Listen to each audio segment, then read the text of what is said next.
Hello students, welcome to alpha mentors. Alpha mentors आपके लिए humanity series लेके आया है, जिसमें हम क्लास 8th की मेजर 3 बुक्स कवर करेंगे।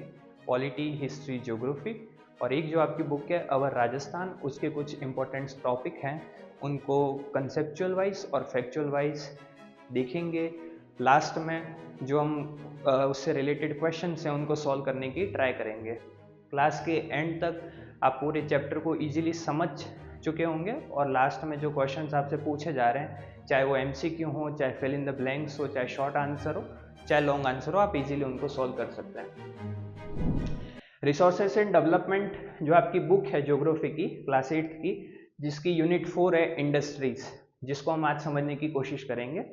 तो बेसिकली इंडस्ट्रीज होता क्या है, फर्स्ट ऑफ ऑल हम एक एग्जाम्पल के तौर पे समझने की कोशिश करते हैं। जैसे कि मेरे पास एक शुगर कैन है।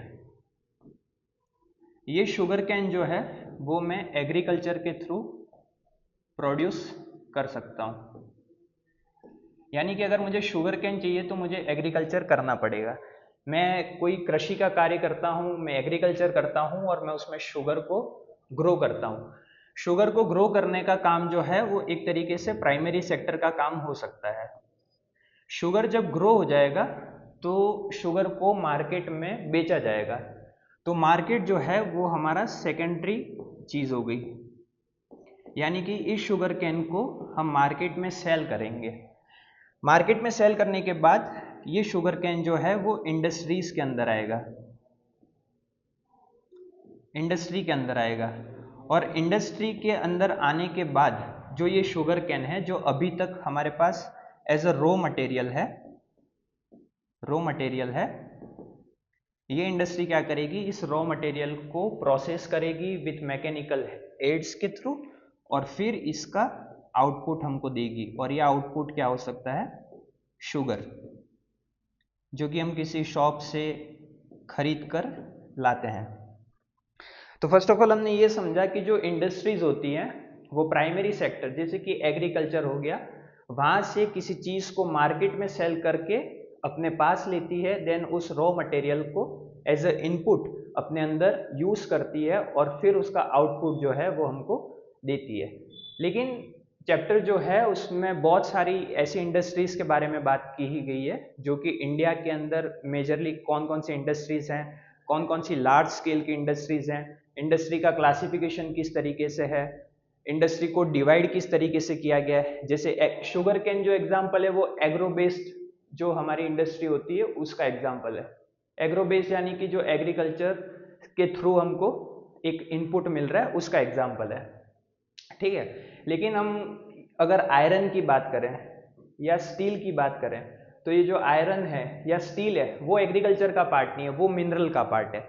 तो यहाँ पे इंडस्ट्री दो तरीके से क्लासिफाइड हो गई, एक हो गई एग्रीकल्चर बेस्ड या फिर एग्रो बेस्ड इंडस्ट्रीज, और दूसरी हो गई मिनरल बेस्ड इंडस्ट्रीज। अब आयरन जो है उसकी खेती नहीं होती, वो एज अ मिनरल के तौर पे हमको मिलता है। तो आयरन बेस्ड इंडस्ट्रीज जो होंगी या स्टील बेस्ड जो इंडस्ट्रीज होंगी, उनको क्लासिफिकेशन के अंदर हम रखेंगे मिनरल्स में, और जो शुगर कैन है, जो प्राइमरी सेक्टर्स की चीजें हैं, उनको हम रखेंगे इंडस्ट्री के एग्रीकल्चर वाले क्लासिफिकेशन के अंदर। सो फर्स्ट थिंग इज, एक नोटबुक की जर्नी स्टार्ट होती है ट्री से। यानी कि जब पेड़ों को काट के एक नोटबुक बनाई जाती है, तो वो एक बहुत बड़े लंबे फॉर्म के थ्रू हमारे पास आती है। लाइक फॉर एग्जाम्पल, जैसे कि कोई ट्री है, उस ट्री से एक पेपर बनाना एक लॉन्ग जर्नी होती है। ट्री से पेपर बनाना, इसके बीच में जो काम करती है वो इंडस्ट्री काम करती है। कौन काम करता है, इंडस्ट्री काम करती है। वुड जो होती है, लकड़ी जो होती है, उससे हम पल्प से पेपर, पेपर से हम उसकी फिनिश्ड नोटबुक बनाते हैं। जैसे कि ट्री है, ट्री से हमको क्या मिलेगा, वुड मिलेगी, एक लकड़ी मिलेगी, लकड़ी से उसका पल्प मिलेगा, पल्प जो है वो पेपर के अंदर कन्वर्ट होगा, और पेपर जो है उनको बाइंड करके एक नोटबुक बनाई जाएगी, और ये नोटबुक जो है वो हमारा आउटपुट है। यानी कि हमने इंडस्ट्री से पहले जो इनपुट डाला था वो था लकड़ी, और जो आउटपुट मिला वो है हमारी notebook. Each stage of production its value to the raw material increasing its utility and worth. जब वुड से नोटबुक बन रही है तो उसकी जो स्टेजेस हैं, यानी कि हर एक स्टेज जो है उस रॉ मटेरियल के अंदर, यानी कि रॉ मटेरियल क्या हो गया यहाँ पे, वुड जो है वो हमारा रॉ मटेरियल हो गया। इस रॉ मटेरियल के बाद में वुड जो है वो जितने भी स्टेजेस से क्रॉस होगा, जैसे कि वुड कैसे स्टेज पे क्रॉस होगा, पल्प बनेगा, वुड से पल्प बनेगा, तो यहाँ पे जो है इसकी एक स्टेज इंक्रीज हुई और एक स्टेज इंक्रीज होने के बाद इसकी यूटिलिटी और इसकी वर्थ जो है वो बढ़ती गई। जैसे कि पहले तो सिर्फ एक लकड़ी थी, लेकिन अब लकड़ी से पल्प हो गया है, तो ये इसकी यूटिलिटी में ग्रोथ हुई है, इसकी वर्थ में ग्रोथ हुई है। पल्प से जब पेपर बना तो फिर इसकी यूटिलिटी और इसकी वर्थ में ग्रोथ हुई। पेपर से जब ये फाइनल नोटबुक बन के आई थ्रू इंडस्ट्री, तो फिर इसकी यूटिलिटी और वर्थ जो है उसके अंदर ग्रोथ हुई। मैन्युफैक्चरिंग और secondary activities convert raw material into useful product. जो मैन्युफैक्चरिंग होती है, मैन्युफैक्चरिंग यानी कि किसी चीज का बनना, मैन्युफैक्चरिंग और सेकेंडरी एक्टिविटीज, जैसे कि हमने एग्जांपल लिया था शुगर केन का। शुगर केन जो है वो एक तरीके से प्राइमरी एक्टिविटी का एग्जांपल हो गया, जो गन्ना है वो एक प्राइमरी एक्टिविटी है। लेकिन सेकेंडरी एक्टिविटी जो है वो क्या काम करती है, उसके अंदर मटेरियल्स और यूजफुल प्रोडक्ट्स को ऐड करती है, ऐड करने के बाद उसकी यूटिलिटी और वर्थ को बढ़ाती है और फाइनल प्रोडक्ट जो है वो हमारे तक पहुंचाती है, हमारे तक यानी कि जो कंज्यूमर है वो। Example pulp into paper, cotton to clothes and iron और टू स्टील। अब यहाँ पे 3 एग्जाम्पल दिए हुए हैं, जैसे कि पल्प से पेपर, फिर कॉटन से क्लोथ्स और आयरन और जो होता है, आयरन और एक तरीके से मिनरल है, और ये मिनरल जो है वो इंडस्ट्री के थ्रू जब हमको मिलेगा तो वो किस हिसाब से मिलेगा, स्टील बन के हमारे सामने आएगा। Industry mean any economic activity involve in producing goods, extracting mineral और providing services.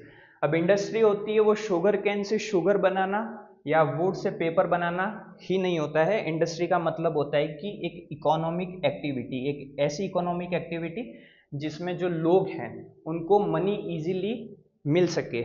Involve in producing goods, जो गुड्स है उसको प्रोड्यूस करना। एक्सट्रैक्टिंग मिनरल्स, यानी कि जो माउंटेन्स हैं अलग अलग जहाँ पे मिनरल्स हैं, उन मिनरल्स को उन माउंटेन से निकाल के एक्सट्रैक्ट करना भी इंडस्ट्री का ही एक पार्ट होता है। और प्रोवाइडिंग सर्विस, जैसे कि होटल्स हो गई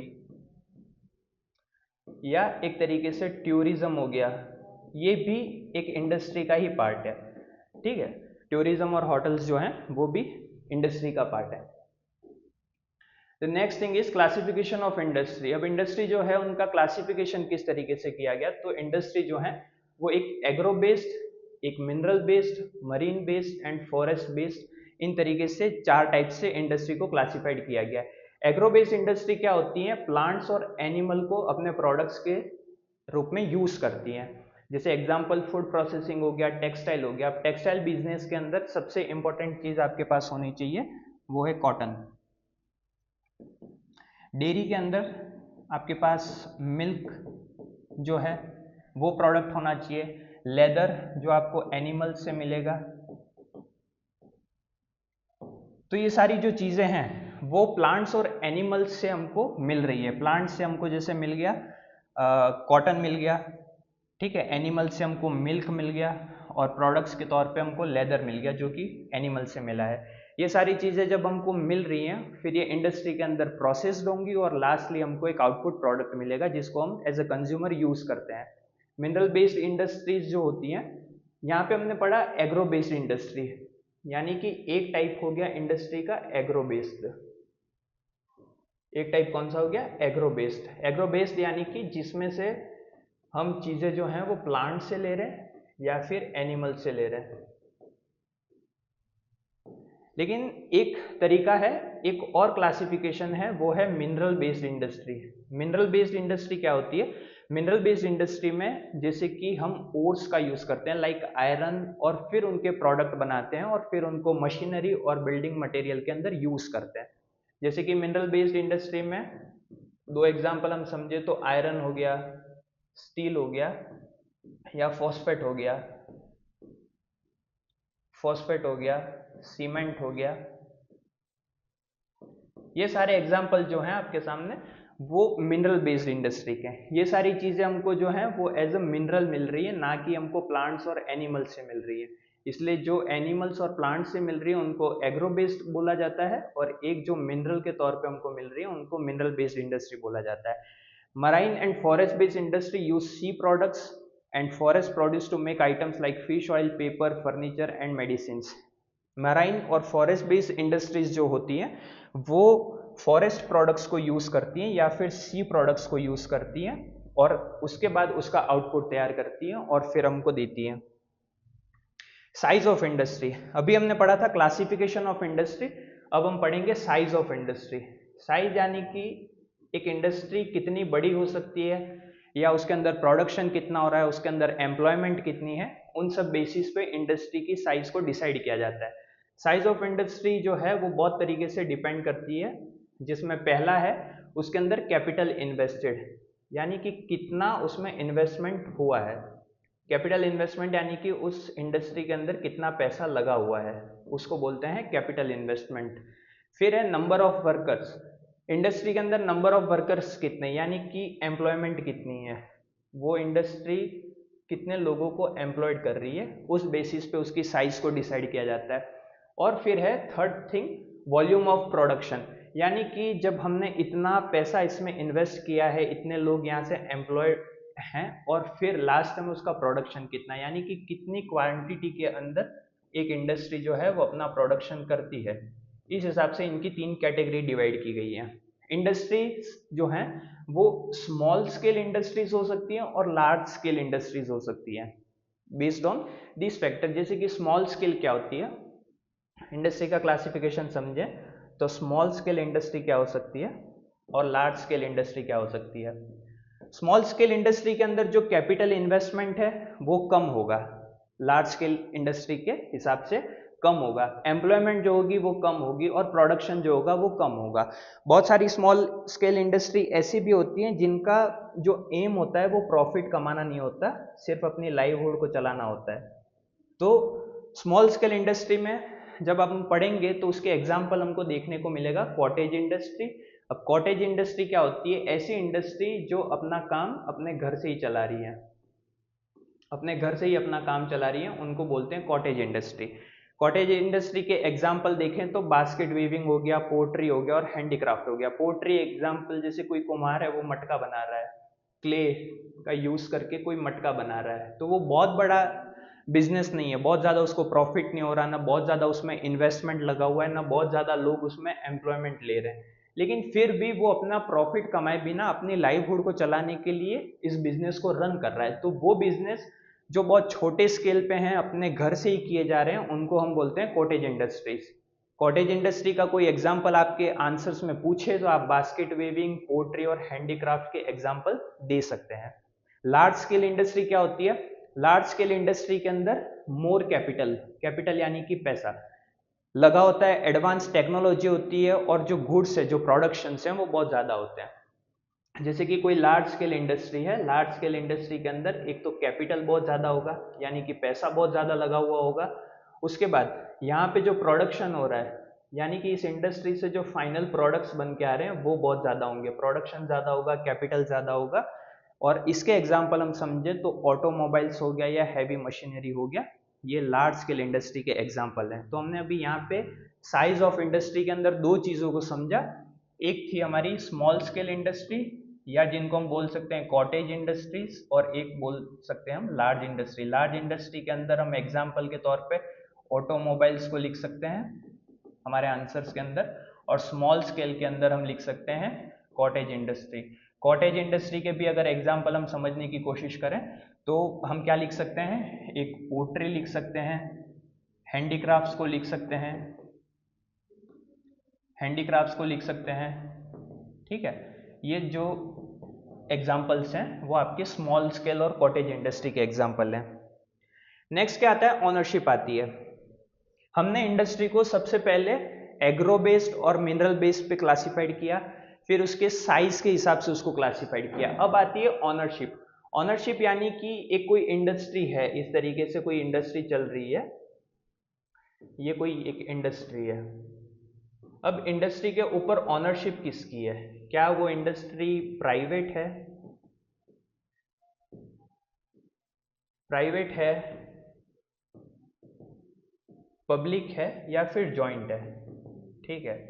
प्राइवेट इंडस्ट्री वो इंडस्ट्री होती है जिसपे एक सिंगल ओनर का हक होता है। पब्लिक जो इंडस्ट्रीज होती हैं उसके ऊपर गवर्नमेंट का अधिकार होता है, और जॉइंट इंडस्ट्री जो होती है उसमें पब्लिक प्लस गवर्नमेंट दोनों मिलकर काम करती हैं, जिसको जॉइंट इंडस्ट्री बोला जाता है। तो industries are classified by ownership into private, public और joint and cooperative sectors. Cooperative sectors industry वो होती है जिसमें जो वर्कर्स होते हैं या जो उसके प्रोड्यूसर्स होते हैं वो इंडस्ट्री वो रन करते हैं, जिसको कोऑपरेटिव इंडस्ट्री बोला जाता है। प्राइवेट सेक्टर इंडस्ट्री जो होती है वो एक इंडिविजुअल के थ्रू चलाई जा रही है, जैसे कि एग्जांपल के तौर पे रिलायंस इंडस्ट्री। अब रिलायंस इंडस्ट्री प्राइवेट सेक्टर की इंडस्ट्री, और प्राइवेट सेक्टर इंडस्ट्री होने का मतलब जो रिलायंस इंडस्ट्री है उसके एक सिंगल ओनर जो होंगे वो उसके मालिक होंगे, मतलब कि यहाँ पे सिर्फ एक सिंगल ओनर होगा और कोई इसका ओनर नहीं हो सकता, ठीक है। पब्लिक सेक्टर इंडस्ट्री जो होती है वो गवर्नमेंट के थ्रू रन की जाती है। पब्लिक सेक्टर इंडस्ट्री यानी कि गवर्नमेंट के थ्रू, जिसमें एग्जांपल है एचएएल एंड सेल। ये दो इंडस्ट्रीज हैं, एचएएल और सेल, जो कि गवर्नमेंट ओन्ड कंपनी है। और फिर आती है जॉइंट सेक्टर इंडस्ट्रीज, जो कि गवर्नमेंट और प्राइवेट, यहाँ पे लिखा हुआ है बोथ गवर्नमेंट एंड प्राइवेट, यानी कि उसमें प्राइवेट और गवर्नमेंट दोनों का अपना एक रेशो होता है, उस रेशो के हिसाब से वो अपनी जॉइंट सेक्टर की इंडस्ट्री को रन करते हैं। जैसे कि एग्जांपल के तौर पे मारुति उद्योग लिमिटेड, मारुति उद्योग लिमिटेड है, उसमें गवर्नमेंट की भी कुछ अपना कुछ रेशो होगा, और जो प्राइवेट सेक्टर के लोग हैं उनका भी अपना कुछ रेशो होगा। कोऑपरेटिव इंडस्ट्री क्या होती है? कोऑपरेटिव इंडस्ट्री जो है वो ऑन की जाती हैं बाय प्रोड्यूसर और वर्कर्स। एग्जाम्पल जैसे अमूल, अमूल का एग्जाम्पल, अमूल जो इंडस्ट्री है वो एक कोऑपरेटिव सेक्टर की इंडस्ट्री है। किस तरीके की इंडस्ट्री है? कोऑपरेटिव सेक्टर की इंडस्ट्री है। लेकिन जब हम रिलायंस की बात करेंगे तो रिलायंस कैसी है? एक प्राइवेट सेक्टर की इंडस्ट्री है, एक प्राइवेट सेक्टर की इंडस्ट्री है। लेकिन जब हम सेल की बात करेंगे कि सेल किस टाइप की कंपनी है, तो वो प्राइवेट भी है प्लस गवर्नमेंट भी है, दोनों तरीके की कंपनी है। मतलब सेल जो है उसमें प्राइवेट लोग भी अपना रेशो रखते हैं, गवर्नमेंट जो है वो भी अपना रेशो रखती है। रिलायंस से प्राइवेट ओन्ड कंपनी, यानी कि सिर्फ उसका एक मालिक है, और जो अमूल है वो एक ऐसी टाइप की इंडस्ट्री है जिसमें कोऑपरेटिव इंडस्ट्री, जो प्रोड्यूसर्स हैं, जो वर्कर्स हैं, वो उसको रन करते हैं या उसको ऑन करते हैं, ठीक है। फिर factor affecting location of industry. अब इंडस्ट्री जो है वो किसी ऐसी ज्योग्राफिकल कंडीशन में होनी चाहिए जहां से उसको इजीली वो सारी चीजें अवेलेबल हो जाएं, जिससे वो आगे चल सके। जैसे कि इंडस्ट्री जो है वो हम एक ऐसी जगह पे खोल देते हैं जहाँ पे हमको बहुत सारी चीज़ों की अवेलेबिलिटी नहीं मिल पाती। फॉर एग्जाम्पल, जैसे कि हम इस इमेज के अंदर समझते हैं, यहाँ पे एक इंडस्ट्री है, ये इस इंडस्ट्री के अंदर जो भी प्रोडक्शन होगा, जो भी चीजें बन रही है, मान लीजिए इस इंडस्ट्री के अंदर शुगर बनती है, ठीक है, शुगर बनती है। शुगर बनने के बाद इसको मार्केट में लाने के लिए हमारे पास ट्रांसपोर्ट सिस्टम बहुत अच्छा होना चाहिए, ठीक है। इंडस्ट्री में शुगर तो बन गई, लेकिन उसके आसपास अगर ट्रांसपोर्ट सिस्टम नहीं है तो वो मार्केट में आएगा कैसे? फिर जो इंडस्ट्री है उसके पास प्रॉपर लैंड होनी चाहिए, जितनी इंडस्ट्री को रिक्वायरमेंट है उतनी लैंड भी होनी चाहिए। साथ में यहाँ पे इलेक्ट्रिसिटी के लिए उस इंडस्ट्री के पास पावर होनी चाहिए। जब इलेक्ट्रिसिटी नहीं होगी तो मशीनरी नहीं चलेगी, मशीनरी नहीं चलेगी तो जो आपका प्रोडक्शन है वो कम हो जाएगा, ठीक है। फिर रॉ मटेरियल, इंडस्ट्री के लिए सबसे इंपॉर्टेंट क्या हो गया? Raw material. अब शुगर की फैक्ट्री है तो रॉ मटेरियल के तौर पे हमको शुगर केन की रिक्वायरमेंट तो होगी ही सही, ठीक है। जब शुगर केन ही नहीं होगा तो शुगर बनेगी कैसे? फिर आता है लेबर। लेबर जैसे कि चीप लेबर हो गया, यानी कि कोई भी इंडस्ट्री जो है वो एक चीप लेबर को या लोगों को उस तरीके से एम्प्लॉयमेंट देने की कोशिश करती है कि इंडस्ट्री भी प्रॉफिटेबल रन करे और लोग जो है उनको भी एम्प्लॉयमेंट मिल जाए। तो यहाँ पे जो लेबर है वो भी किसी भी इंडस्ट्री की जो लोकेशन है उसके लिए बहुत ज़्यादा अफेक्टिंग होता है। The next thing is capital. Capital यानी कि इंडस्ट्री के अंदर इन्वेस्टमेंट कितना हुआ है, इंडस्ट्री के अंदर इन्वेस्टमेंट कितना हुआ है, और इन्वेस्टमेंट जब इसके अंदर किया गया है किसी इंडस्ट्री के अंदर तो वो प्रॉफिट में हो रहा है या फिर लॉस में हो रहा है। अगर प्रॉफिट है तो इंडस्ट्री चलती रहेगी कंटिन्यूस, अगर लॉस हो रहा है इंडस्ट्री को कि यहाँ पे इन्वेस्टमेंट आपने किया था 5 करोड़ का और जब आपका टर्नओवर आया तो वो हो गया 50 लाख, तो यहाँ पे तो इंडस्ट्री को नुकसान हो जाएगा, और नुकसान होने के बाद इंडस्ट्री बंद हो जाएगी। तो यहाँ पे जो कैपिटल है वो भी एक मेजर अफेक्टिंग पॉइंट है किसी भी इंडस्ट्री को रन करने के लिए। और द लास्ट थिंग है हमारे पास मार्केट। मार्केट यानी कि शुगर केन जो है वो इंडस्ट्री में आया, ये सारी चीज़ें हमारे पास हैं। ट्रांसपोर्ट है, ट्रांसपोर्ट के थ्रू हम उस शुगर केन को, जो फाइनल प्रोडक्ट है शुगर, उसको मार्केट में लेके आए। मार्केट में लाने के बाद उसका बिजनेस ही नहीं है, तो फिर एक तरीके से इंडस्ट्री को लॉस हो जाएगा। तो यहाँ पे है कि factor affecting of location of industry, जिसमें लोकेशन ऑफ इंडस्ट्री, किसी भी इंडस्ट्री की जो लोकेशन है वो डिपेंड करती है उन फैक्टर्स पे कि जैसे रॉ मटेरियल, उसको कच्चा माल मिल रहा है या नहीं मिल रहा है, उसके पास प्रॉपर लैंड है या नहीं है, उसके पास वाटर है, लेबर है, पावर है, कैपिटल है, ट्रांसपोर्ट है, और उसके पास मार्केट है। अगर क्वेश्चन पूछा जाए कि what are the major factors affecting of location of industry, तो आप इस तरीके से एक डायग्राम के थ्रू भी अपना आंसर लिख सकते हैं, या फिर आप एक डेफिनेशन लिख सकते हैं कि जो मेजर फैक्टर्स है उसमें रॉ मटेरियल, ट्रांसपोर्ट हो गया, मार्केट हो गया, कैपिटल हो गया, इलेक्ट्रिसिटी हो गई, एम्प्लॉयमेंट हो गई। ये सारे एग्जाम्पल लिख के आप एक अच्छा आंसर लिख सकते हैं किसके अंदर, कि कौन कौन से फैक्टर इंडस्ट्री के लिए बहुत ज़्यादा अफेक्टिंग होते हैं। Industry are usually set up where this resources are easily available. अब यहाँ पे लिखा हुआ है कि इंडस्ट्री अधिकतर वहीं पे सेटअप की जाती हैं जहाँ पे ये सारी चीज़ें इजीली अवेलेबल हो जाएंगी। जैसे कि अगर इंडस्ट्री को यहाँ पे सेट किया गया और यहाँ पे ट्रांसपोर्ट की सुविधा नहीं है, ना लैंड की सुविधा है, ना पावर की सुविधा है, तो फिर इंडस्ट्री को वहाँ पे सेट करके इंडस्ट्री का लॉस ही होना है, प्रॉफिट तो होना ही नहीं है, क्योंकि ये सारी चीज़ें यहाँ पे अवेलेबल ही नहीं है। तो इंडस्ट्री जो है वो हमेशा उन जगहों पे, उन ज्योग्राफिकल कंडीशंस में सेट की जाती है जहाँ पे ये रिसोर्सेज जो हैं, रिसोर्सेज कौन से, ये जो पॉइंट्स लिखे हुए हैं हमने अभी डिस्कस किए, वो इजीली अवेलेबल हो जाए, वहीं पे इंडस्ट्री को लोकेट किया जाता है। Government often offer initiative such as subsidies, power and transport to promote industries in backward areas. अब गवर्नमेंट का क्या रोल होता है, किसी भी एक कंट्री के अंदर जब इंडस्ट्री होती है तो इंडस्ट्री जो होती है वो मेनली इकोनॉमी को ग्रो करती है, और इकोनॉमी जब ग्रो होगी तभी एक कोई भी कंट्री है वो अच्छी तरीके से रन कर सकती है। तो गवर्नमेंट क्या करती है कि ऐसी इंडस्ट्री को कई बार इंसेंटिव्स भी देती है, कई बार सब्सिडीज भी देती है। जैसे कि इलेक्ट्रिसिटी में, जो घरों में इलेक्ट्रिसिटी आती है और उसका जो बिल आता है उससे कम bill as a subsidies industry को प्रोवाइड करती है। पावर, ट्रांसपोर्ट और प्रमोट करती है इंडस्ट्री को इन बैकवर्ड एरियाज। अगर किसी बैकवर्ड एरियाज के अंदर कोई इंडस्ट्री है, उसको मार्केट में लाने के लिए या लोगों तक पहुंचाने के लिए या ग्लोबली उसको पहुंचाने के लिए गवर्नमेंट क्या करेगी, उसको प्रमोट करेगी, उसकी मार्केटिंग करेगी, उसको ट्रांसपोर्ट में हेल्प करेगी, या फिर कुछ इंसेंटिव्स या सब्सिडी देकर उस इंडस्ट्री को ग्रोथ करने में हेल्प करेगी। इंडस्ट्रियलाइजेशन क्या होता है, इंडस्ट्रियलाइजेशन जो है वो किसी भी टाउन और सिटी की ग्रोथ और डेवलपमेंट का काम करता है। जैसे कि फॉर एग्जांपल हम यहाँ समझने की कोशिश करें कि एक टाउन है जो बहुत ज़्यादा पॉपुलर नहीं है, ठीक है, अभी तक ये पॉपुलर नहीं था, लेकिन मान लीजिए यहाँ पे एक इंडस्ट्री आ जाती है, इंडस्ट्री आने के बाद यहाँ पे ट्रांसपोर्ट जो है वो बहुत ज़्यादा बढ़ जाएगा, क्योंकि अब इंडस्ट्री क्या कर रही है, एक प्रोडक्शन कर रही है, और प्रोडक्शन करने के बाद जो इंडस्ट्री है हमारी वो क्या करेगी, लोगों को एम्प्लॉयमेंट देगी, ठीक है, यानी कि यहाँ पे लेबर भी बढ़ेगा। क्या बढ़ेगा, लेबर भी बढ़ेगा। लेबर बढ़ने के बाद जब यहाँ पे प्रोडक्शन अच्छा होना स्टार्ट हो जाएगा तो इस टाउन या सिटी की कैपिटल भी बढ़ेगी। तो यहाँ पे यही पॉइंट लिखा गया है कि इंडस्ट्रियलाइजेशन जो है वो किसी भी टाउन या सिटी की ग्रोथ के लिए और डेवलपमेंट के लिए बहुत ज़्यादा इंपॉर्टेंट फैक्टर हो सकता है, ठीक है। अब इंडस्ट्रियल सिस्टम क्या होता है, industrial system consist of input processes and outputs, include raw material, labour, land, power, transport and capital. Process involve converting raw material into finished goods. Output are the final product and the income earned from them. Textile industry, cotton to shirts. जैसे कि एक example समझते हैं industrial system क्या हो सकता है, ठीक है। एक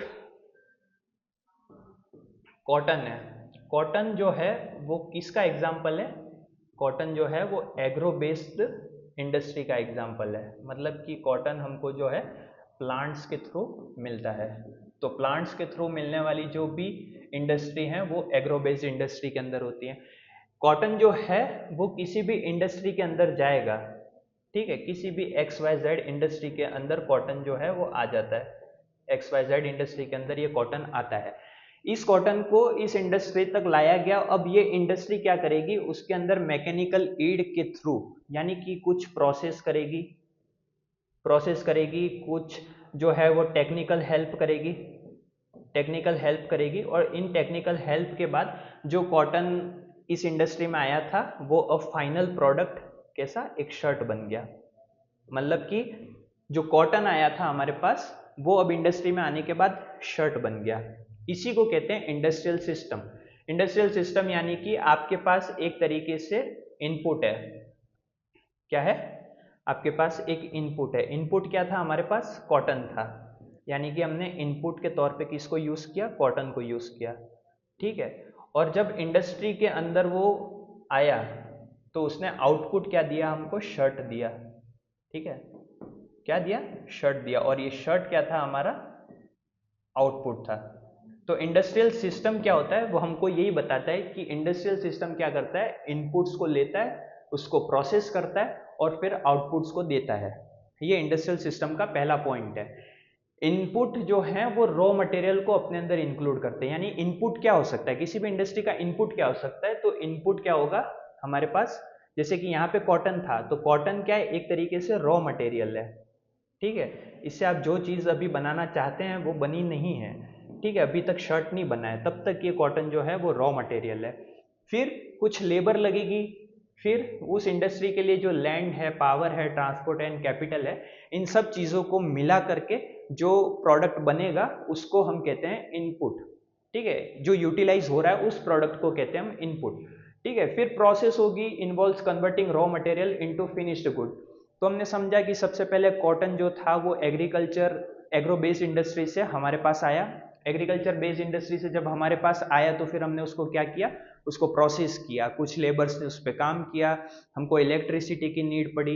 इलेक्ट्रिसिटी की नीड पड़ने के बाद हमारे पास जो था उसमें कैपिटल लगाने का काम पड़ा, फिर ट्रांसपोर्ट का काम पड़ा कि कॉटन से अब शर्ट तो बन गया लेकिन शर्ट को मार्केट में लाने के लिए ट्रांसपोर्ट भी तो ज़रूरी है हमारे पास, जो कि हमने अभी प्रीवियस स्लाइड में पढ़ा था कि किसी भी इंडस्ट्री को कहीं पे हम सेट कर रहे हैं तो उसके लिए क्या क्या इंपॉर्टेंट फैक्टर्स हो सकते हैं। और उसके बाद जो आउटपुट मिला वो था हमारा फाइनल प्रोडक्ट। आउटपुट यानी कि यहाँ पे हमने एग्जाम्पल लिया था शर्ट का। ये शर्ट जो है कॉटन से बना और कॉटन जो था हमारा रॉ मटेरियल था यानी कि इनपुट था। ठीक है, इनपुट था और जो शर्ट है वो हमारा आउटपुट है।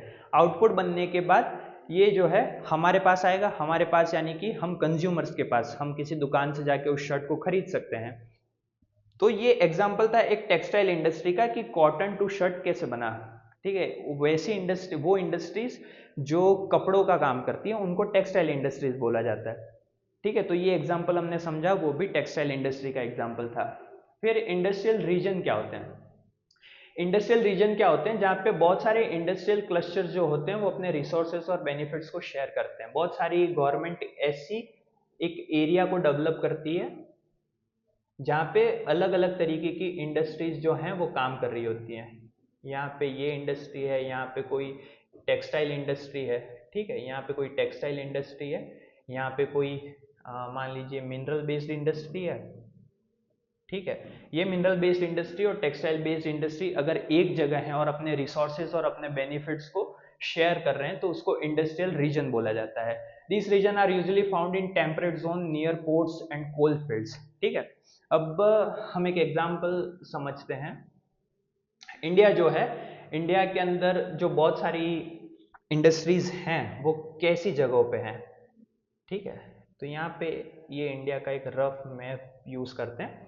यहाँ पे आपका एक स्टेट आता है गुजरात, यहाँ पे आपका एक स्टेट आता है महाराष्ट्र। ठीक है, फिर यहाँ पे तमिलनाडु है, फिर केरल है, ये सारे स्टेट हैं। लेकिन इन सारे स्टेट्स को लिखने का क्या मतलब है? क्योंकि ये सारे स्टेट जो हैं वो पोर्ट्स के नियर है। यानी कि यहाँ से आप स्टार्ट करेंगे तो यहाँ पे आपको अरेबियन सी मिलेगा, अरब सागर मिलेगा। और अरेबियन सी मिलने का जो फायदा है वो यहाँ के जो स्टेट्स हैं, मतलब कि जो स्टेट इनके साथ बाउंड्री बनाते हैं उनको मिलेगा। क्यों मिलेगा? क्योंकि ये जो भी रीजन्स हैं इंडस्ट्रियल के वो टेम्परेट जोन्स के अंदर पाए जाते हैं। और टेम्परेट जोन के अंदर लगाने का मतलब है कि अगर कोई इंडस्ट्री है जो महाराष्ट्र में यहाँ पे काम कर रही है, ये इंडस्ट्री को यहाँ से सी रूट मिल गया। ठीक है, समुद्र रूट मिल गया। अब ये यहाँ से किसी भी अलग अलग कंट्री में जाके अपनी मार्केट को बना सकते हैं। मार्केट बनाना यानी कि जो यहाँ महाराष्ट्र इंडिया के अंदर कोई प्रोडक्ट बना है उस प्रोडक्ट को ग्लोबली अगर हमको कहीं पहुंचाना है तो ये सी रूट जो है वो उस प्रोडक्ट को वहां तक पहुंचाने के लिए एक इजी ट्रांसपोर्ट सिस्टम हो सकता है। ठीक है, तो यही रीजन होता है कि जो इंडस्ट्रीज हैं वो ऐसे ही टेम्परेट जोन्स के अंदर मिलती हैं जहाँ पे पोर्ट्स हो, ठीक है, बंदरगाह या फिर कोल फील्ड्स हो। अब जैसे पोर्ट्स वाला एग्जांपल तो हमने समझा महाराष्ट्र के अंदर, लेकिन कोल फील्ड यहाँ पे जमशेदपुर है, यहाँ पे झारखंड जो स्टेट है, ठीक है, झारखंड स्टेट है वो इस तरफ है जहाँ पे कोल फील्ड जो हैं यानी कि कोयले की जो खदानें हैं वो बहुत ज़्यादा मात्रा में मिलती हैं। अब उसी के एग्जाम्पल में यहाँ राजस्थान में देखें तो राजस्थान में ना बहुत ज़्यादा क्या सी का एरिया ही नहीं है और ना ही यहाँ पे कोल की फील्ड्स हैं बहुत ज़्यादा, तो राजस्थान जो है वो इंडस्ट्रीज के मामले में थोड़ा सा बैकवर्ड होता है। ठीक है, major global industry region include eastern North America, Europe and eastern Asia. अब जब हम इंडिया के बारे में इंडस्ट्रीज को समझ रहे थे तो हमने यहाँ महाराष्ट्र झारखंड को समझा, लेकिन जो ग्लोबल इंडस्ट्रीज हैं, ग्लोबल इंडस्ट्री यानी कि पूरे वर्ल्ड के अंदर, वो जो है वो ईस्टर्न नॉर्थ एरिया अमेरिका का, यूरोप और ईस्टर्न एशिया, ठीक है, ईस्टर्न नॉर्थ अमेरिका यानी कि यहाँ पे अगर ये वर्ल्ड का मैप हम ड्रॉ कर दे इस तरीके से तो यहाँ पे जो है नॉर्थ अमेरिका हो गया, फिर यहाँ पे यूरोप हो गया और फिर जो आपका है ईस्टर्न एशिया, मतलब कि ये वाला पार्ट जो हो गया। यहाँ पे जो ग्लोबल इंडस्ट्री है वो बहुत ज़्यादा तरीके से ग्रोथ होती है या उनकी ग्रो हुई है, या फिर ऐसे इंडस्ट्रियल रीजन में आपको बहुत सारी इंडस्ट्री देखने को मिल जाएंगी। इन इंडिया, अब ये ग्लोबल इंडस्ट्री की बात करें कि ग्लोबल इंडस्ट्री कहाँ कहाँ पे है, तो आप लिख सकते हैं कि ईस्टर्न नॉर्थ अमेरिका, यूरोप और ईस्टर्न एशिया के अंदर। लेकिन इंडिया के अंदर अगर कोई की इंडस्ट्रियल रीजन पूछा जाए, आपसे पूछे कि इंडिया के अंदर कौन कौन सी इंडस्ट्रीज हैं या बहुत ज्यादा इंडस्ट्री कहाँ पे हैं, तो मुंबई, पुणे, बेंगलोर, तमिलनाडु, हुगली, अहमदाबाद, बड़ौदा, छोटा नागपुर, विशाखापट्टनम, गुंटूर, गुड़गांव, दिल्ली, मेरठ एंड कोलम, तिरुवनंतपुरम, ये बेस्ट एग्जाम्पल हैं जिसमें आप बता सकते हैं कि जो इंडिया की इंडस्ट्रियल रीजन्स हैं वो इन एरिया में है। जैसे मुंबई पुणे वाला एरिया कौन सा हो गया, ये मुंबई हो गया, यहाँ पे पुणे, तो एक ये वाला एरिया आपको देखने को मिल जाएगा जो कि मुंबई पुणे का है। ठीक है, ये वाला एरिया आपको मुंबई पुणे का देखने को मिल जाएगा। फिर छोटा नागपुर, तो छोटा नागपुर एक प्लेट्यू है, यहाँ पे कोल फील्ड्स और ये जो है ये सारी चीज़ें बहुत ज़्यादा देखने को मिल जाएंगी। ठीक है, छोटा नागपुर का प्लेट्यू हो गया। फिर जो हो गया तमिलनाडु हो गया, फिर गुंटूर हो गया, विशाखापट्टनम हो गया, यानी कि मेजर इंडस्ट्रीज जो ग्रोथ करी हैं वो इस वाले एरिया के अंदर करी है। मेजर इंडस्ट्रीज जो हैं या इंडस्ट्रियल रीजन्स जो हैं वो आपको इंडिया के अंदर अगर मैप से समझें तो ये आपका ईस्ट कोस्ट हो गया, ये आपका वेस्ट कोस्ट हो गया। वेस्ट कोस्ट ये वाला, हाँ, और ईस्ट कोस्ट ये वाला, इधर आपको बहुत सारे इंडस्ट्रियल रीजन्स देखने को मिल जाएंगे। ठीक है, the next thing is distribution of major industries. ठीक है, इंडस्ट्री का डिस्ट्रीब्यूशन हमने पढ़ा था, क्लासिफिकेशन पढ़ा था, अब डिस्ट्रीब्यूशन समझने की कोशिश करते हैं। तो डिस्ट्रीब्यूशन ऑफ मेजर इंडस्ट्रीज क्या हो सकता है? ठीक है, वर्ल्ड के अंदर बहुत सारी इंडस्ट्रीज हैं और वो बहुत सारी इंडस्ट्रीज में आयरन और स्टील इंडस्ट्री, टेक्सटाइल इंडस्ट्री यानी कि जो इंडस्ट्री कपड़े बनाती है, और इंफॉर्मेशन टेक्नोलॉजी यानी कि आईटी सेक्टर। आईटी सेक्टर एक इमर्जिंग इंडस्ट्री है जो अभी रिसेंट टाइम्स में या थोड़े से ही टाइम में बहुत ज़्यादा ग्रो कर चुकी है। Iron and steel industry India की या वर्ल्ड की बहुत बड़ी इंडस्ट्रीज के अंदर आती है, और टेक्सटाइल इंडस्ट्री जो है वो भी आयरन एंड स्टील इंडस्ट्रीज की तरह ही ग्लोबली और इंडिया के अंदर बहुत ज़्यादा लार्जली तरीके से फैला हुआ है या बहुत ज़्यादा प्रोडक्शन करता है, बहुत ज़्यादा मार्केट में पैसा और इन्वेस्टमेंट, लार्ज स्केल इन्वेस्टमेंट करती है, तो वो टेक्सटाइल इंडस्ट्री है और आयरन एंड स्टील इंडस्ट्री है। आयरन एंड स्टील और टेक्सटाइल जो है वो ट्रेडिशनल इंडस्ट्री है, while IT is an emerging industry. Traditional industry क्या होती है, मतलब लॉन्ग टाइम से चली आ रही है। आयरन एंड स्टील और टेक्सटाइल जो है वो लंबे टाइम से चली आ रही है, मतलब जब इंडिया जो फ्रीडम थी उस टाइम से, उससे पहले से हमको अगर कोई इंडस्ट्री को देखने मिलेंगी तो वो आयरन स्टील टेक्सटाइल इंडस्ट्री होंगी। लेकिन जो आईटी इंडस्ट्री है, आईटी इंडस्ट्री रिसेंट टाइम्स के अंदर, पास्ट के कुछ सालों के अंदर बहुत ज़्यादा ग्रो करी है, जिस वजह से इनको एमर्जिंग इंडस्ट्री बोला जाता है। तो यहाँ पे दो चीज़ें कि ट्रेडिशनल इंडस्ट्री का एग्जाम्पल लिखो और एक हो गया एमर्जिंग इंडस्ट्री का एग्जाम्पल लिखो। ठीक है, तो एमर्जिंग इंडस्ट्री के एग्जाम्पल में आप क्या लिख सकते हैं, आईटी को लिख सकते हैं, और ट्रेडिशनल इंडस्ट्री के अंदर आप लिख सकते हैं टेक्सटाइल को लिख सकते हैं, साथ ही आयरन एंड स्टील को लिख सकते हैं। ठीक है, ये दो छोटे छोटे से क्लासिफिकेशन है, ठीक है। Iron and steel industry are mainly, अब आयरन एंड स्टील इंडस्ट्री जो है वो वैसे आपको इंडिया में भी देखने को मिलेगी और वर्ल्ड की अलग अलग दूसरी कंट्रीज में भी देखने को मिलेंगी, लेकिन ये मेनली का मतलब क्या है कि जो आयरन एंड स्टील इंडस्ट्रीज है वो इन कंट्रीज में like Germany, USA, China, Japan and Russia, इन ये जो कंट्रीज हैं इनके अंदर आयरन और स्टील इंडस्ट्री बहुत अच्छे से काम कर रही है, जैसे कि इनका प्रोडक्शन भी बहुत ज़्यादा हो रहा है, ठीक है। इनकी मार्केट, इनकी कैपिटल, इनका लेबर जो है वो बहुत लार्ज तरीके से हो रहा है, जिसमें से अगर पूछा जाए कि iron and steel industries largely कहाँ पे हैं, तो आपको एग्जांपल देना है Germany, USA, China, Japan and Russia. और टेक्सटाइल हब्स जो हैं, टेक्सटाइल हब्स क्या होते हैं, जहाँ पे कपड़ों की इंडस्ट्री का एक पूरा एरिया बना होता है, उसको टेक्सटाइल हब बोला जाता है, जो कि India, Hong Kong, south Korea, Japan, Taiwan, ठीक है, इन जगहों पे है। और जैसे ही आईटी का पूछा जाए तो आईटी जो है, आईटी में वर्ल्ड के अंदर सिलिकॉन वैली किसको बोला जाता है, तो यूएसए को बोला जाता है। और इंडिया के अंदर सिलिकॉन वैली किसको बोला जाता है, तो बेंगलोर को बोला जाता है, जो कि इंडिया की सिलिकॉन वैली है, ठीक है। यहाँ पे सिलिकॉन वैली का मतलब जो आईटी सेक्टर है, आईटी इंडस्ट्रीज है, उन्होंने अभी रिसेंट टाइम्स में या पास्ट के कुछ सालों में बहुत ज़्यादा ग्रोथ करी है, जिस वजह से उनको सिलिकॉन वैली बोला जाता है। तो वर्ल्ड के अंदर पूछे तो यूएसए हो जाएगा, और इंडिया के अंदर कोई पूछे कि इंडिया की सिलिकॉन वैली कहाँ है, तो बेंगलोर हो जाएगा। फिर आती है आयरन एंड स्टील इंडस्ट्रीज। तो आयरन एंड स्टील इंडस्ट्री क्या है, एक तरीके से फीडर इंडस्ट्री है। फीडर इंडस्ट्री क्यों कहते हैं, क्योंकि ये रॉ मटेरियल को प्रोवाइड करती है दूसरे इंडस्ट्री को, यानी कि आयरन एंड स्टील इंडस्ट्री जो है वो एक तरीके से किसका काम करती है, फीडर का काम करती है, ठीक है, फीडर का काम करती है। और ये फीडर का काम मतलब जो दूसरी मेजर इंडस्ट्रीज हैं उनको ये इंडस्ट्री जो है वो रॉ मटेरियल देती है, रॉ मटेरियल यानी कि कच्चा माल प्रोवाइड करती है। इसी वजह से आयरन एंड स्टील इंडस्ट्री को फीडर इंडस्ट्री बोला जाता है। Input includes iron ore, coal, limestone, labour, capital and infrastructure. अब आयरन एंड स्टील इंडस्ट्रीज के अंदर इनपुट्स क्या होंगे, इनपुट्स यानी कि जो पहली प्रोसेस है किसी भी इंडस्ट्री के अंदर भेजने के लिए, वो क्या हो सकती है, तो आयरन एंड स्टील इंडस्ट्री के लिए सबसे पहला इनपुट क्या होगा, आयरन ओर होगा, यानी कि रॉ मटेरियल क्या होगा, आयरन ओर होगा। फिर क्या होगा, कोल हो सकता है, फिर लाइमस्टोन हो सकता है, फिर लेबर है, फिर कैपिटल है और इंफ्रास्ट्रक्चर है। इंफ्रास्ट्रक्चर यानी कि किसी भी इंडस्ट्री जो है वो कौन सी ज्योग्राफिकल कंडीशन में है, उसका इंफ्रास्ट्रक्चर कैसा है, उसके पास ट्रांसपोर्ट है, उसके पास लेबर है, उसके पास कैपिटल है, उसके पास इलेक्ट्रिसिटी है। ये सारी चीजें किसी भी इंडस्ट्री को बड़ा बनने के लिए बहुत ज्यादा हेल्प करती हैं। प्रोसेस क्या हो सकता है, iron ore is melted in a blast furnace and refined to produce steel as the final output. तो अब आयरन एंड स्टील इंडस्ट्री को समझेंगे, ठीक है, आयरन एंड स्टील इंडस्ट्री को समझेंगे तो उसमें जो रॉ मटेरियल है, ठीक है, आयरन एंड स्टील इंडस्ट्री के अंदर जो रॉ मटेरियल है वो क्या हो जाएगा, आयरन ओर हो जाएगा, ठीक है। आयरन ओर जो है वो हमारा रॉ मटेरियल हो गया। रॉ मटेरियल को हम एज अ इनपुट भी लिख सकते हैं, यानी कि इनपुट क्या डाला जाएगा किसी भी इंडस्ट्री में, आयरन ओर को डाला जाएगा, और उसका जो फाइनल आउटपुट है, फाइनल आउटपुट यानी कि ये आयरन और किसी भी इंडस्ट्री के अंदर डाला जाएगा। इंडस्ट्री कैसी होनी चाहिए, आयरन एंड स्टील की इंडस्ट्री होनी चाहिए।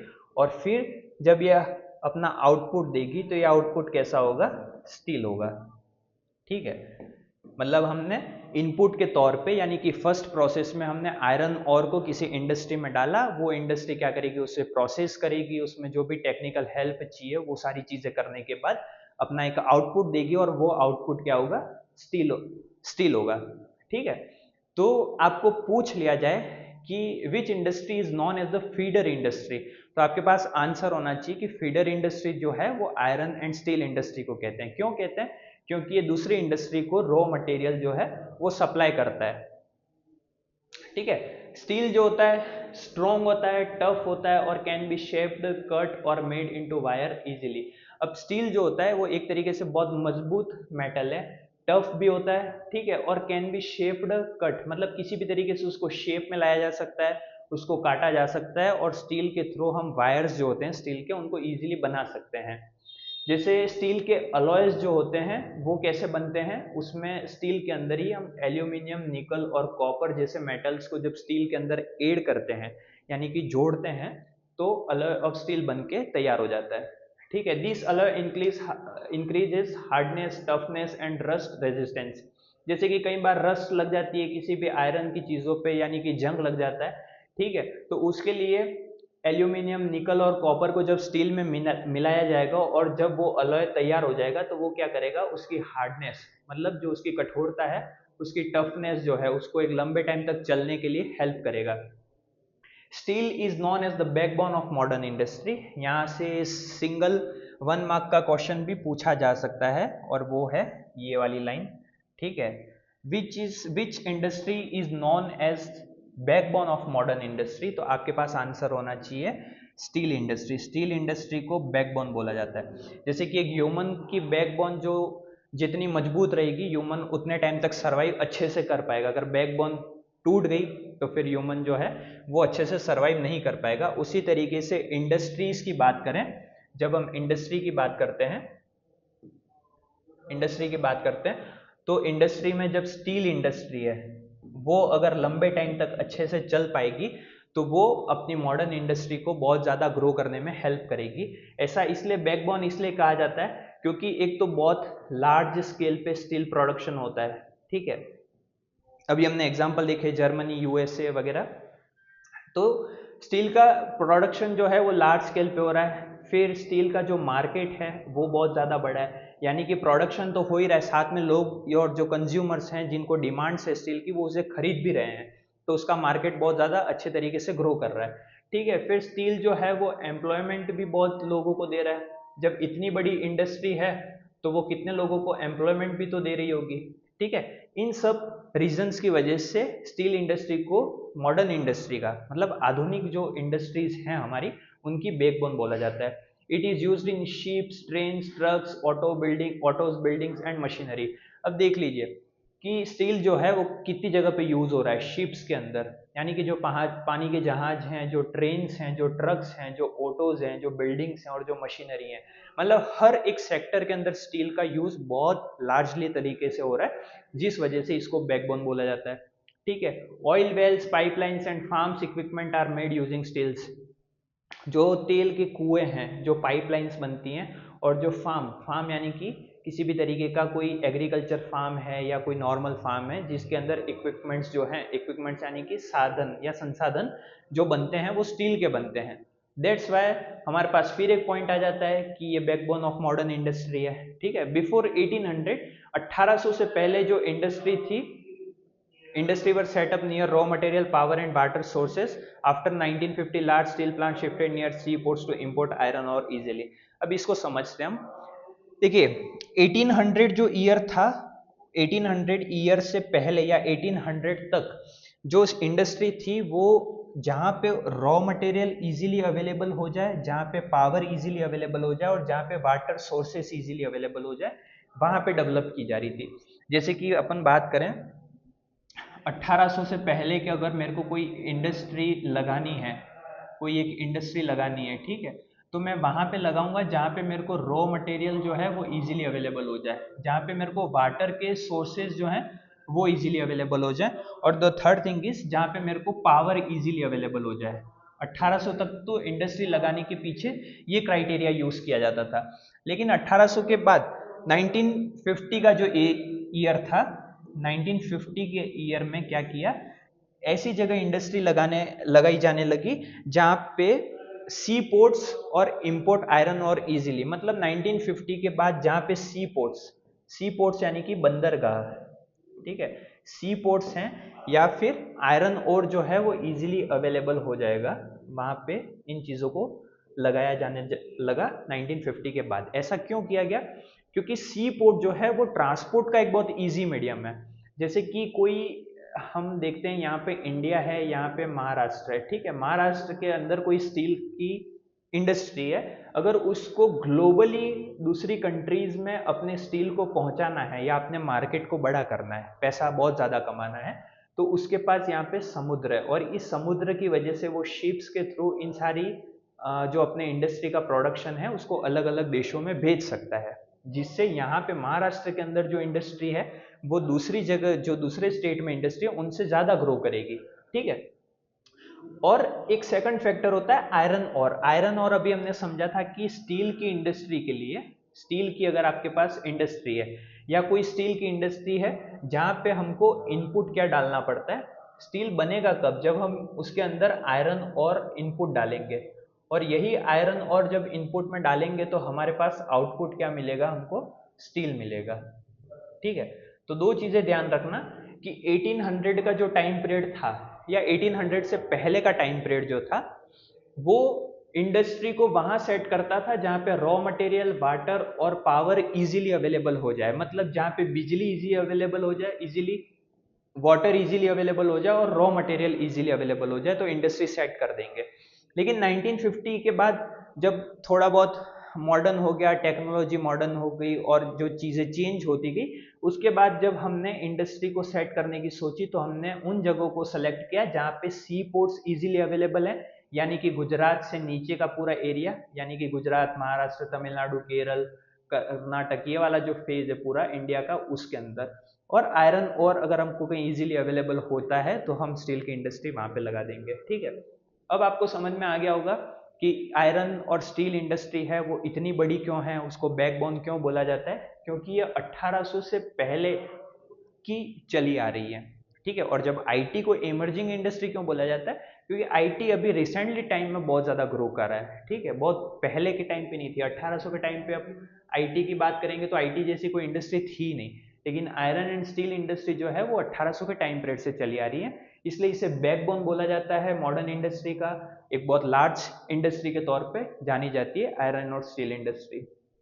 ठीक है, इंडिया के अंदर आयरन एंड स्टील इंडस्ट्री जो है वो उसकी availability, raw material, cheap labour, transport and market के थ्रू होती है।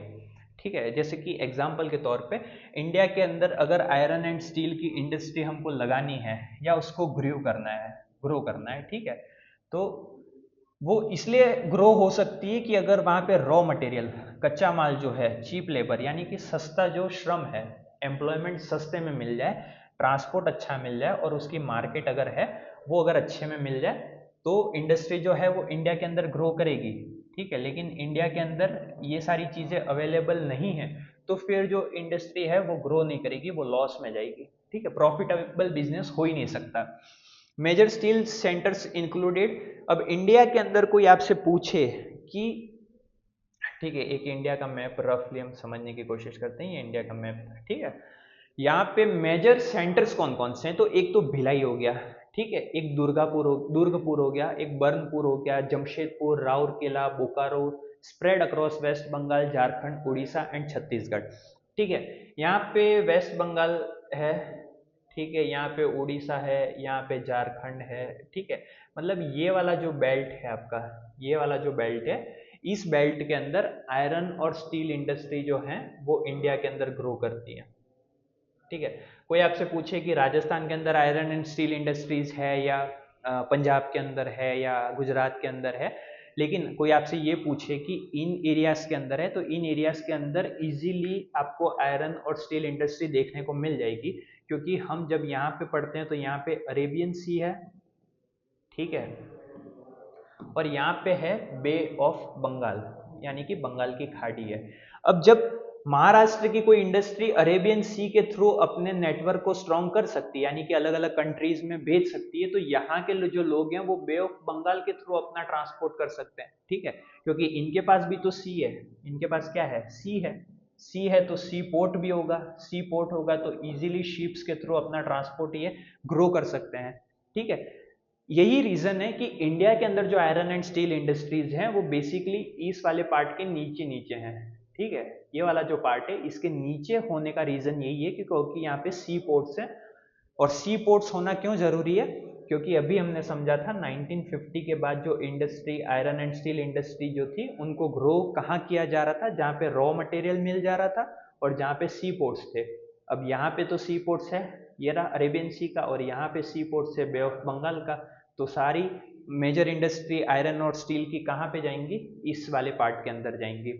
Other key centres are Bhadravati, Vijayanagar, Visakhapatnam and Salem which use local resources. अब जो भद्रावती, विजयनगर, विशाखापट्टनम जैसे एरिया हैं, उनके पास रॉ मटेरियल के लिए कोई बहुत अच्छी सोर्स नहीं है। ठीक है, तो वो क्या करते हैं, किसी लोकल रिसोर्सेज से अपना रॉ मटेरियल लेते हैं और उस रॉ मटेरियल के थ्रू अपनी आयरन एंड स्टील इंडस्ट्रीज को आगे की तरफ ग्रो करते हैं। ठीक है, अब यहाँ पे एक एग्जांपल है, location of iron and steel industries इन जमशेदपुर। तो ये चार्ट एक सिंपल सा चार्ट है, इस चार्ट को समझने की कोशिश करते हैं हम। ठीक है, यहाँ पे देखो टाटा स्टील वर्क्स, यानी कि हमको समझ में आ गया कि ये जो मेजर पार्ट है वो तो किसी इंडस्ट्री का है। ठीक है, ये तो मेजर पार्ट किस चीज़ का है, ये किसी मेजर इंडस्ट्री का पार्ट है। ठीक है, इस मेजर इंडस्ट्री के पार्ट के बाद यहाँ पे लेक है, ठीक है, रिवर है, जू है। जू इंडस्ट्री से कोई लेना देना नहीं है वैसे, ठीक है, लेकिन लेक और रिवर का लेना देना है क्योंकि ये इजी वाटर का सप्लाई करते हैं, वाटर की इजी सप्लाई इनको रिवर और लेक से मिल सकती है। ठीक है, फिर यहाँ पे जमशेदपुर एयरपोर्ट है। ठीक है, एयरपोर्ट क्या करेगा, ट्रांसपोर्ट सिस्टम में हेल्प कर सकता है। ठीक है, यहाँ पे जो रेड और येलो लाइन बताई गई है, यानी कि ये वाली लाइन जो है वो रोड्स है, यानी कि इंडस्ट्री के अंदर जो सफिशिएंट रिक्वायरमेंट होती है ट्रांसपोर्ट की इधर से उधर चीज़ों को ले जाने के लिए, तो ये मेजर रोड्स को यहाँ पे डेवलप किया गया है इस तरीके से। और जो इस तरीके की लाइन है वो रेलवे लाइन है। अब रेलवे लाइन क्या करेगी, ट्रांसपोर्ट करेगी। जैसे कि यहाँ पे कोई एक तरीके से हम इसको इजीली समझने की कोशिश करते हैं, यहाँ पे हमने कोई आउटपुट तैयार कर दिया। आउटपुट तैयार करने का मतलब हमने इंडस्ट्री के अंदर कोई फाइनल स्टील का एक आउटपुट तैयार कर दिया है। अब उसको तैयार करने के बाद हम कहीं कहीं से थ्रू इन रॉड्स के थ्रू इसको इस रेलवे स्टेशन तक ले आएंगे। ठीक है, इस रेलवे स्टेशन तक लाएंगे या फिर इस, ठीक है, ये टाटा नगर रेलवे स्टेशन नाम भी लिखा हुआ है, टाटा नगर रेलवे स्टेशन पे हमने इस इंडस्ट्री के अंदर जो आउटपुट बना था उसको ले आए हम। फिर ये इस रेलवे स्टेशन के थ्रू जो है वो अलग अलग स्टेट्स के अंदर, अलग अलग कंट्रीज के अंदर, या फिर मान लो यहाँ पे कोई पोर्ट नहीं है, यहाँ पे क्या नहीं है, कोई पोर्ट नहीं है, तो पोर्ट नहीं होने की वजह से ये रेलवे स्टेशन जो है वो किसी मेजर सिटी के अंदर जा रहा होगा। ठीक है, उस मेजर सिटी के अंदर जहाँ पे पोर्ट होगा। मेजर सिटी के अंदर जाने के बाद क्या होगा, मेजर सिटी के अंदर जाने के बाद जो इसका प्रोडक्शन हुआ, जब आउटपुट यहाँ से सेलेक्ट किया, फिर रेलवे स्टेशन से हम आए, रेलवे स्टेशन से हम एक मेजर सिटी के अंदर आए, और मेजर सिटी के अंदर जहाँ पे पोर्ट था उस पोर्ट से हमने इसको कर दिया ट्रांसपोर्ट। क्या कर दिया, इसको हमने कर दिया ट्रांसपोर्ट। ट्रांसपोर्ट होने के बाद ये अलग अलग जगहों पे जाएगा और वहाँ पे जिस तरीके से उसको यूज़ करना है उस तरीके से यूज़ किया जाएगा। तो इस तरीके से कहीं भी एक स्टील और आयरन इंडस्ट्री होती है, उसका प्लांट होता है जहाँ पे आपको वाटर की सप्लाई इजीली अवेलेबल हो जाए, एक रेलवे स्टेशन ट्रांसपोर्ट के लिए इजीली अवेलेबल हो जाए, कुछ ऐसे रोड्स जो उस एरिया के अंदर इजीली ट्रांसपोर्ट कर सकते हैं। तो ये हमने समझा कि एक इंडस्ट्री अगर कहीं लोकेटेड है तो वो किस तरीके से होती है। अब है जमशेदपुर। ठीक है, जमशेदपुर जो है इंडिया के अंदर एक लोकेशन है। बिफोर 1947 यानी कि अभी जो इंडिपेंडेंस, इंडिया जब इंडिपेंडेंट हुआ था वो ईयर था 1947 का। ठीक है, 1947 से पहले जो आयरन और स्टील के प्लांट थे कंट्री के अंदर, वो जो थे वो गवर्नमेंट उनके ऊपर इनिशिएटिव्स लेती थी और उनके सेवरल प्लांट्स को लगाया करती थी। ठीक है, लेकिन लेटरली टिस्को इंडिया की first iron and steel plant था जो कि 1907 के अंदर साक्षी now Jamshedpur by the Tata group. तो टाटा ग्रुप जो था उन्होंने 1907 के अंदर, ठीक है, साक्षी के अंदर, साक्षी, ठीक है, उसके अंदर एक स्टील का प्लांट, आयरन और स्टील का प्लांट लगाया और इसी जगह को अब जो कहते हैं वो जमशेदपुर बोला जाता है। ठीक है, जमशेदपुर बोला जाता है, यानी कि इसका नेम जो है वो चेंज कर दिया गया है। तो किसने लगाया 1907 के अंदर पहला प्लांट आयरन एंड स्टील का जमशेदपुर के अंदर, टाटा ग्रुप ने लगाया। ठीक है, टाटा ग्रुप जो है वो एक बहुत बड़ा इंडस्ट्रियल ग्रुप है जिसने 1907 के अंदर टिस्को नाम से एक ग्रुप लगा, एक प्लांट लगाया था आयरन एंड स्टील का। और जब इंडिपेंडेंस मिल गई हमको, यानी कि आफ्टर इंडिपेंडेंस 1947 के बाद ने गवर्नमेंट ने क्या किया, सेवरल न्यू स्टील प्लांट्स लगाए गए। ठीक है, इंडिपेंडेंस से पहले तो बहुत कम हमारे पास स्टील के प्लांट्स थे, लेकिन जैसे ही 1947 का ईयर जाता है और जैसे जैसे इंडिया ग्रो करता है तो मेजर स्टील प्लांट्स जो थे वो गवर्नमेंट ने लगाए, उसके लिए ट्राई किया और उनको अच्छी तरीके से लगाने की कोशिश करी।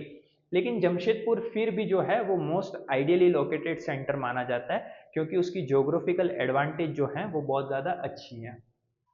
ठीक है, इसका क्या मतलब है कि जब हम 1947 के अंदर इंडिपेंडेंट हुए, उससे पहले जो आयरन और स्टील की इंडस्ट्रीज थी, आयरन एंड स्टील की इंडस्ट्री थी, वो बहुत लिमिटेड थी।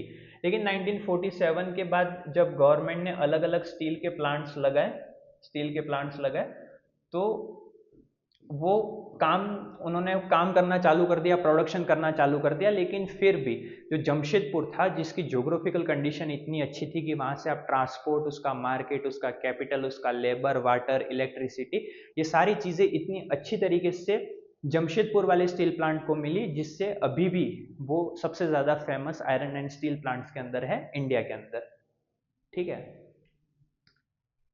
Jamshedpur was chosen for its proximity to railway lines, raw material। ठीक है, अब जमशेदपुर क्यों फेमस है? क्योंकि यहाँ पे रेलवे लाइंस जो हैं, रॉ मटेरियल जैसे कि आयरन और कोल और मैग्नीज जो है, और उसका मार्केट का एक्सेस जो है वो कोलकाता के थ्रू होता है।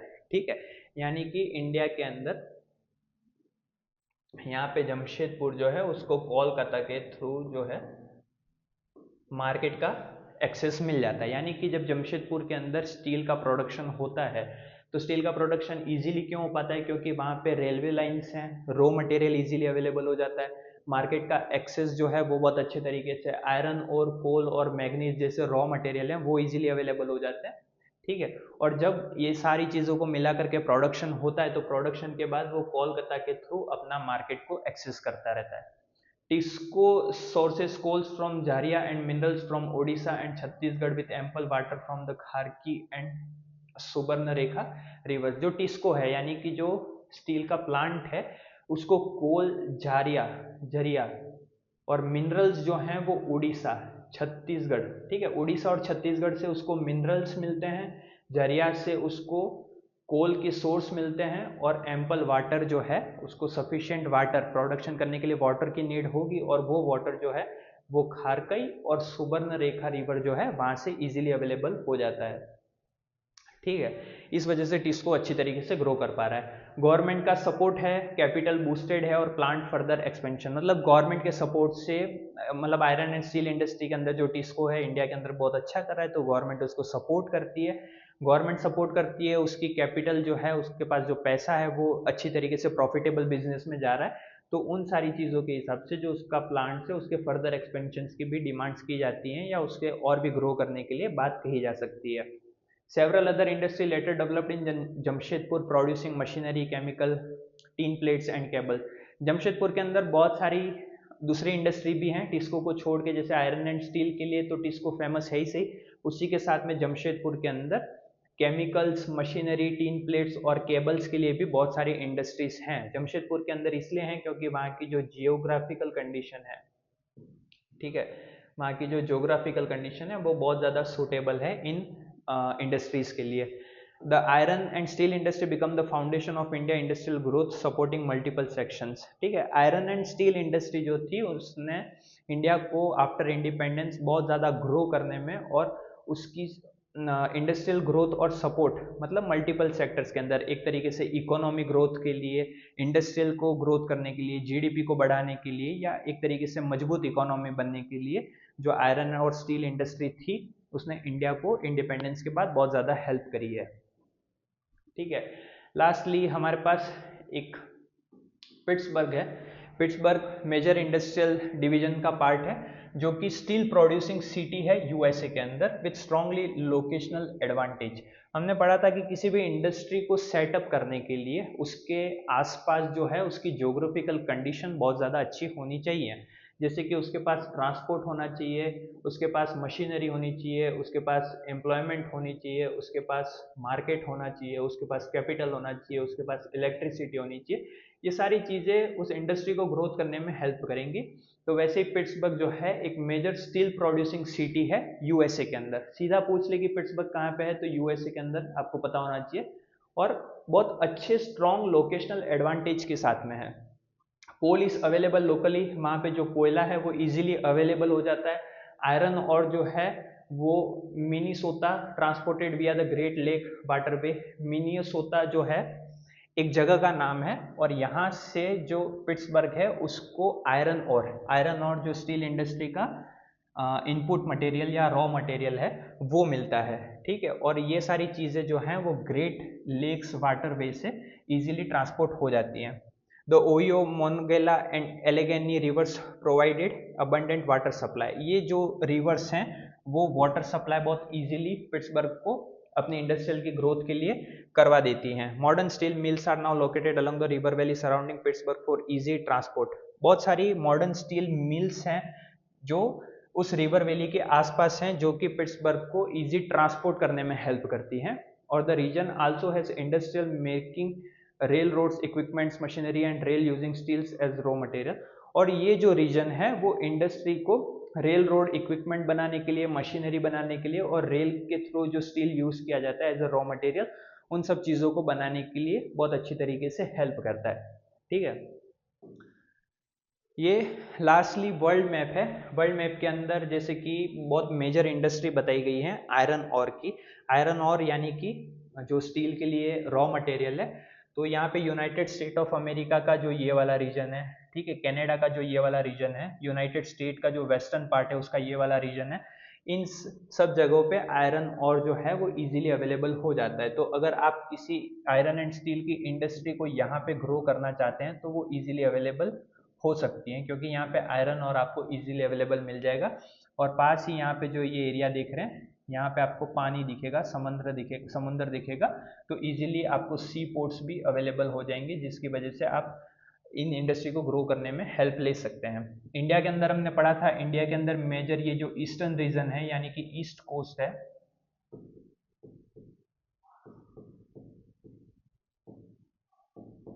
ईस्ट कोस्ट है, वो बहुत मेजर रीजन है जहाँ पे अगर आपको आयरन और स्टील की इंडस्ट्री को ग्रो करना है तो आप इजीली इंडिया के ईस्ट वाले पार्ट में ग्रो कर सकते हैं। क्यों कर सकते हैं? क्योंकि यहाँ पे आपको रॉ मटेरियल क्या मिल जाएगा, आयरन और रॉ मटेरियल के तौर पे मिल जाएगा, और साथ ही यहाँ बे ऑफ बंगाल है। क्या है? बे ऑफ बंगाल है, जिससे आप इजीली दूसरी कंट्रीज में ट्रांसपोर्ट करने के लिए किसी भी इंडस्ट्री को यहाँ पे आसानी से सेट कर सकते हैं। साउथ अफ्रीका के अंदर ये वाला रीजन है।